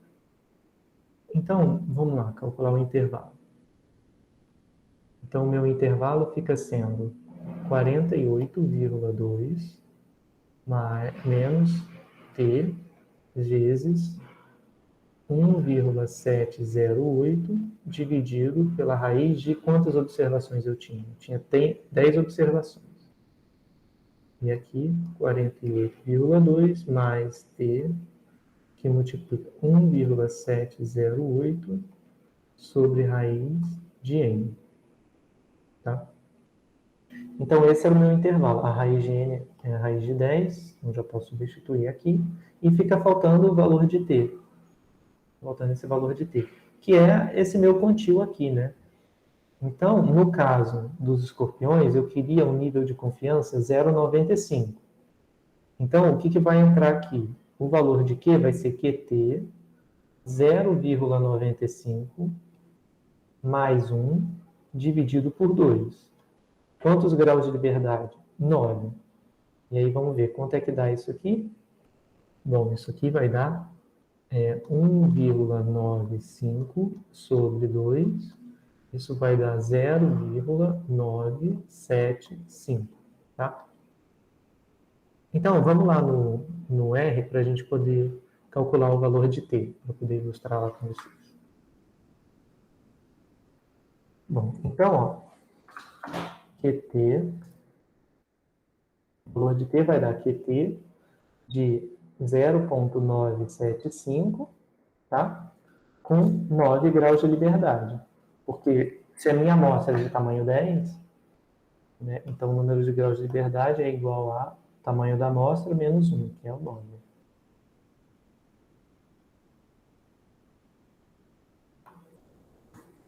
Então, o valor de t deu 2,262, tá? Então, o intervalo vai ser 48,2 menos 2,262 vezes 1,708 sobre raiz de 10. E aqui 48,2 mais 2,262 que multiplica 1,708 dividido por raiz de 10. Então, se eu quiser calcular meu intervalo, vamos lá. Eu vou obter 48,2 menos 2,262 vezes 1,708 dividido por raiz de 10. Então, esse é o limite da esquerda e o da direita, vou trocar o menos por mais, né? Dá uma olhada nessa expressão. Só troquei o menos por mais. Então o meu intervalo ficou 49,42, 422, digamos, e aqui 49 46,422. Ah, não, aqui é 46,97. Eu peguei o maior valor e botei primeiro. O menor valor foi 46,978. Pronto. Tudo bem? Então, esse foi o intervalo de confiança, com nível de confiança gama igual a 95% para mim. Então, qual a interpretação, pessoal? Eu vou confiar, de novo, né, que a verdadeira média do comprimento das pinças de todos os escorpiões dessa espécie aí estão entre 46,9 milímetros e 49,42 milímetros, tá? Então, ó, foi o valor que eu obtive aqui, 46,98, que eu arredondei com duas casas, tá? E 49,42. Então, a interpretação do intervalo, de novo, né? Eu tenho 95% de confiança de que a verdadeira média dos comprimentos das pinças dos escorpiões, para toda essa média, sendo a média populacional, né? Eu tenho 95% de confiança de que a média populacional é um valor entre 46,978 e 49,422. Tá? Então, associado a essa informação, eu tenho 95% de confiança. Mas ainda existe 5%, né, de chance de que esse intervalo, de fato, não contenha o verdadeiro valor de μ. Tá? Fez sentido, pessoal? Deu para entender? Um ponto interessante é comparar os dois intervalos, né? Então, esse aqui foi o intervalo obtido com a T, e esse aqui foi o intervalo obtido com a normal. Aqui com a T, com 9 graus de liberdade, e aqui com a normal. O que acontece com esses intervalos, pessoal? Vamos olhar para a largura dos intervalos? Se eu tivesse que colocar na reta, eu vou colocar aqui, desenhar uma reta bem feia, eu vou colocar aqui, primeiro, o valor da T. Então, meu intervalo baseado na distribuição T-de-Student. Esse intervalo, ele contém os valores 46,98 e aqui 49,42. Então, esse é o meu primeiro intervalo. Vai daqui até aqui. Agora, vamos fazer um intervalo baseado na normal. O intervalo com base na normal, ele vai de 47,14, que está à direita do valor 46, né? Então, aqui, 47,14.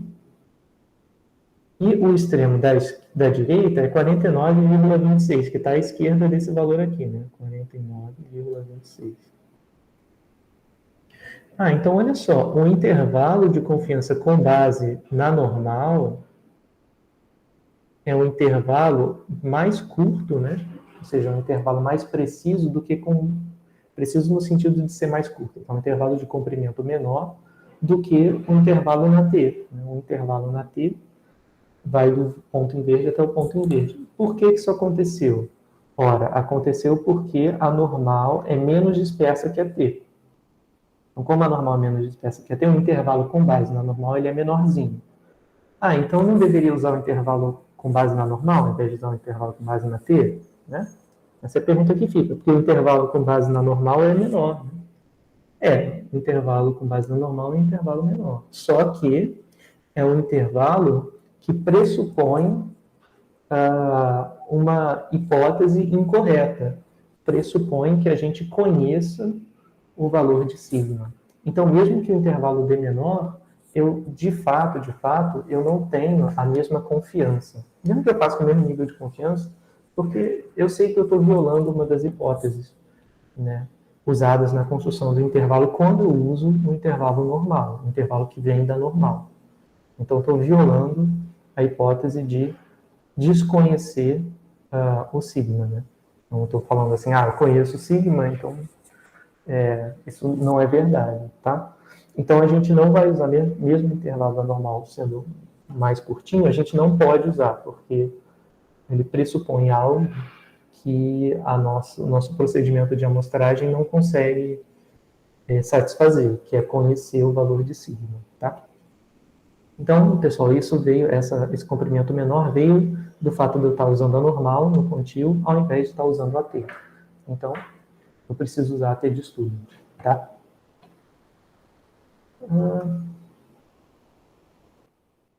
Bom, aqui eu deixei mais um exemplo, mas eu acho que vou deixar para vocês fazerem como exercício. De repente eu posso colocar na lista, tá? Mas é bem similar, tá, pessoal? Eu tenho a média, é um outro problema. Eu tenho a média, tenho o desvio, tenho o valor de N. Então, eu só vou precisar dar uma olhada e ressubstituir aqui na fórmula, né? O valor de x barra, o valor de S. O valor de T vai mudar porque eu tenho 98% de confiança, tá? Então, muda o valor de T. Então, vou deixar esse exemplo como um exercício para vocês, tá? Para vocês poderem fazer. Acho que eu vou colocar ele até na lista, vou mudar alguns valores. E ainda hoje eu coloco lá para vocês, porque hoje eu vou terminar a parte de IC, tá? Intervalo de confiança, e aí já disponibilizo lá. Tudo bem? Tudo bem, professor. Bom, então vamos lá. Bom, a parte de intervalo, eu também posso fazer intervalo de confiança para sigma 2, né? Aqui eu mostrei intervalo de confiança para mim, mas eu também consigo fazer para variância. Tá? Aqui com vocês, pessoal, eu não vou abordar essa parte de intervalo de confiança para sigma 2 e eu nem vou gravar vídeo sobre essa parte, porque não é muito usado, né? A gente, na prática, não tem muito interesse em fazer intervalo de confiança para variância. Mas existe uma forma de fazer, tá? E ela usa a distribuição Q quadrado, tá? Mas a gente não vai se preocupar com esse ponto por agora, porque a gente tem um intervalo mais importante para cobrir, que é um intervalo para probabilidades. Eu quero que dê tempo para a gente fazer aqui. Ou para proporção. Então, vamos ver. Vamos dar uma olhada nesse caso, pessoal, para a gente poder terminar, tá? E aí, bom, esse caso se destrincha em 2, a gente só deve conseguir ver um hoje. E aí depois eu gravo e disponibilizo para vocês. Então, nesse caso, pessoal, a gente tem uma situação ligeiramente diferente. O que a gente quer estimar agora não é mais um I. A gente não quer mais fazer intervalo para mim. Mas sim para uma proporção, tá? Para uma certa proporção, ou probabilidade. Então, a gente quer estimar a proporção populacional P de uma certa característica, tá? E essa característica ela é modelada por uma Bernoulli. Como assim, né? Vamos pensar num exemplo aqui para a gente poder entender de forma mais prática, né, essa parte que está bem abstrata e bem geral aqui. Então, vamos supor que a gente está olhando para uma pesquisa de intenção de votos num determinado candidato, tá? Então, nessa pesquisa, qual é o interesse? O interesse é descobrir qual é o percentual de votos que aquele candidato vai ter na hora da eleição, né? Então, o que a gente quer é estimar o valor de P, onde P representa a proporção de eleitores do candidato na população, tá? Então, esse é o setup geral aqui, e a gente pode pensar em outros exemplos. A gente pode pensar em qual é a proporção de filhotes fêmeas, né, para uma dada espécie, em relação aos machos, né? Será que tem espécies de animais que é mais provável que o filhote seja fêmea do que o filhote seja macho? Não sei, tá? Mas é um outro caso.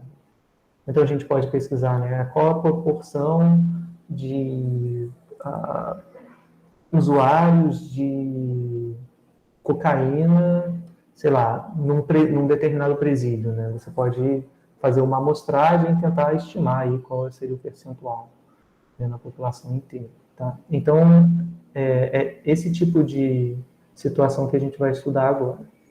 Então, aqui, vamos lá, vamos olhar para como que a gente pode proceder para estimar essa determinada proporção, tá? Bom, a gente pode fazer o seguinte, a gente pode colher uma amostra, tá, de valores xi, tá? Em que o xi ele vai indicar se aquela unidade tem a característica ou não. Então, vamos pensar no caso dos eleitores, né? Então, XI representa a iésima pessoa entrevistada. Então, X1 é a primeira pessoa, X2 é a segunda pessoa, e assim sucessivamente, né? O XI é a iésima pessoa da amostra. Então, eu vou anotar o seguinte, eu vou dizer lá que o XI é 1 se a pessoa aí vota ou declara que vai votar no candidato em questão. E 0 se ela não tem a característica, né? Ou seja, se ela não tem a característica de ser eleitor do candidato. Tá? Então, esse XI vai indicar se a pessoa é eleitor, no caso XI igual a 1, ou se não é eleitor, XI igual a 0. Tá? Então, a gente pode pensar que XI tem distribuição Bernoulli, né? Porque lembra lá, né? O que é a Bernoulli? Bernoulli é uma variável aleatória que só pode assumir valor 0 ou 1. Ela assume o valor 1 com probabilidade P e 0 com probabilidade 1 menos P. Então, aqui é a mesma coisa, né? Uma pessoa entrevistada aleatoriamente, ela ou vai declarar voto para o candidato ou não vai declarar. Né? Então, eu tenho uma Bernoulli nesse caso. Tá? Bom, e aí, no caminho mais óbvio é usar a proporção amostral para estimar a proporção populacional. Então, minha proporção amostral eu estou denotando como P-chapéu. Né? Lembra, o que é P-chapéu? Né? O que é esse chapéu que a gente bota em cima das coisas? O chapéu denota estimador, né? Ou amostral. Então, se eu quiser estimar o valor de P, eu posso denotar essa estimativa como P-chapéu, ou seja, estimador ou estimativa de P. Tá? Eu também posso dizer o seguinte, é meio estranho, mas também posso. Posso dizer mi chapéu igual a x barra, quer dizer, o estimador de mi é x barra. Tá? Então, o estimador de P é a proporção amostral, que é a contagem de sucessos, ou seja, quantas pessoas declararam votos no candidato na minha amostra, dividido pelo tamanho da amostra, né? Acho que nada mais imediato. E aí, como é que eu faço a minha contagem de sucessos? Eu somo o XIs, porque os XIs vão ser 1 toda vez para todo eleitor que votar no candidato e 0 se ele não votar. Então, se eu somar os valores de X1, eu vou estar contando quantos eleitores eu obtive na minha amostra. Tá? Então, é isso. Eu vou estimar usando 1 sobre N, somatório de XI. Eu vou usar isso como estimador para a probabilidade de sucesso, né? Ou para a proporção populacional. Bom, e como é que a gente faz um intervalo de confiança para essa proporção populacional? Né? Esse é o objetivo agora. Bom, então, a gente vai relembrar o seguinte, né? Se a gente tem XI com distribuição Bernoulli P, então a variância, né? Quem é a variância de XI quando XI tem distribuição Bernoulli? Bom, a variância é igual a P vezes 1 menos P. A gente já viu isso lá atrás, tá? Lá, quando está falando de variáveis aleatórias. Então, como a gente não sabe o valor de P, né, uma forma de proceder é estimar esse valor de P1 menos P através de... Então, a gente vai ter uma estimativa da variância que é dada estimando essas probabilidades. Então, vou estimar o valor de P e estimar o valor de P, né, nesses dois lados. Aonde o P-chapéu é a minha estimativa na amostra. Então, olha o que aconteceu. Eu troquei um valor populacional por um valor amostral. E aqui em cima é a populacional.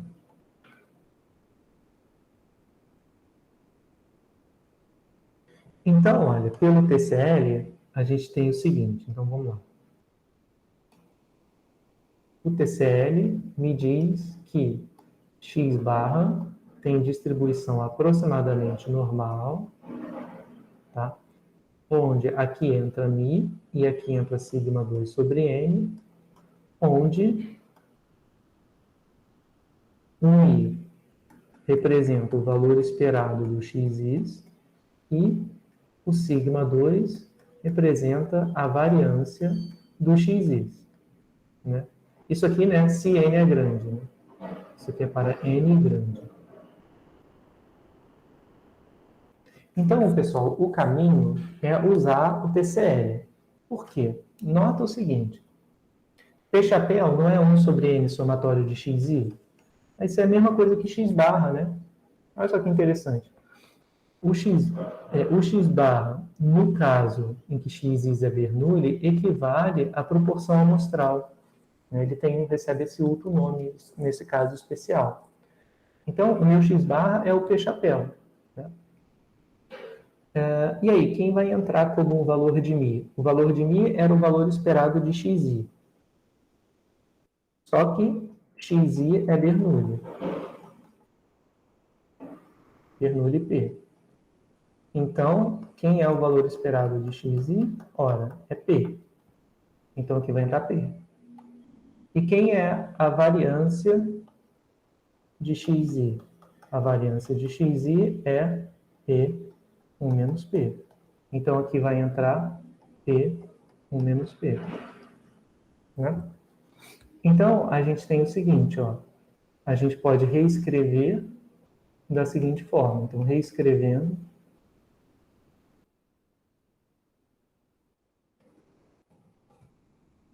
Me deu branco agora. É assim? Reescrevendo.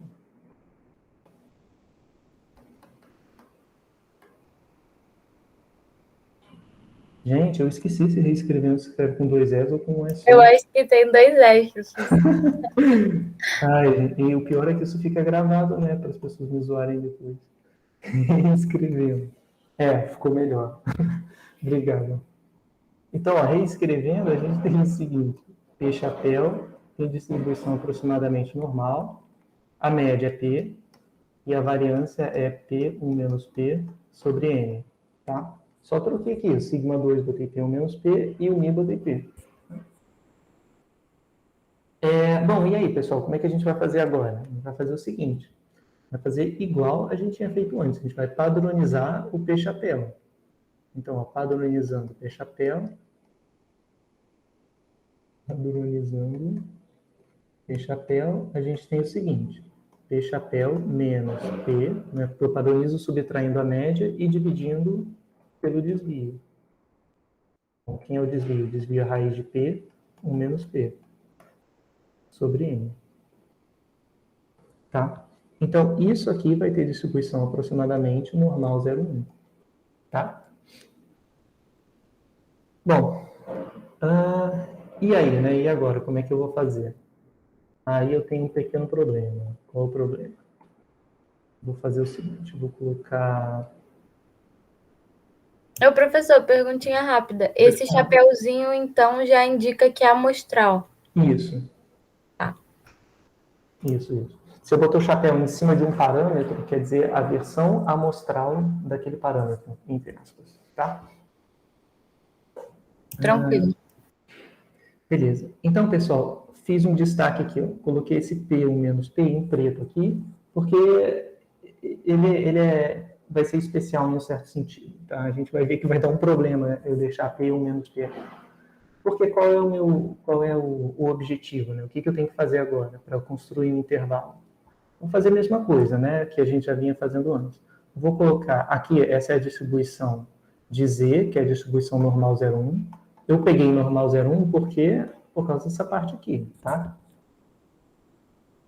Então, peguei normal 0,1, botei gama aqui no meio. Para cá entra 1 menos gama sobre 2. Para cá entra 1 menos gama sobre 2 também. Né? Aqui e aqui. Aí, vou fazer o seguinte agora. Então, eu vou ter aqui um valor de Q e aqui um valor de menos Q, né? Porque a distribuição é simétrica. Então, eu vou chamar isso aqui de Z.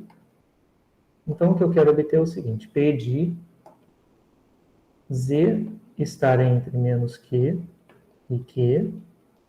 Isso tem que ser igual a gama. Onde gama é um valor alto. Então, isso eu vou trocar. Aqui eu quero chamar a atenção para o seguinte. Agora eu vou continuar escrevendo, né? Menos Q menor do que... Quem é Z? É P chapéu menos P sobre raiz de P 1 menos P sobre N. E aqui Q. Ó, coloquei aqui em preto, tá, pessoal? Porque quero chamar a atenção para o fato de que, da onde que está vindo esse P1 menos P, tá? Porque depois lá na frente a gente vai precisar olhar para esse trecho. Bom, aí o que acontece? Eu quero isolar o P aqui no meio, né? Aí você vai falar assim, pô, mas o P também aparece aqui embaixo, né? O fato do P aparecer embaixo gera um problemão, né? Porque eu não vou conseguir isolar. Mas vamos fingir que esse P aqui é uma outra coisa, não é o mesmo P que está aqui em cima. Então eu quero isolar este P, esse valor de P. Então eu vou multiplicar tudo por raiz de P1 menos P sobre N. Então vai dar menos Q, raiz, P1 menos P sobre N. Menor, aí que vai ficar P chapéu menos P, menor do que Q, raiz, P1 menos P sobre N. Sobre N. Bom, aí agora qual é o caminho, né? Eu vou continuar isolando. Então, eu quero deixar o P no meio, que é um intervalo de confiança para P. Então, o P chapéu tem que sair daqui. Vai dar menos P chapéu menos Q, raiz, P1 menos P sobre N, menor que menos P, menor do que menos P chapéu mais Q, raiz, P1 menos P sobre N.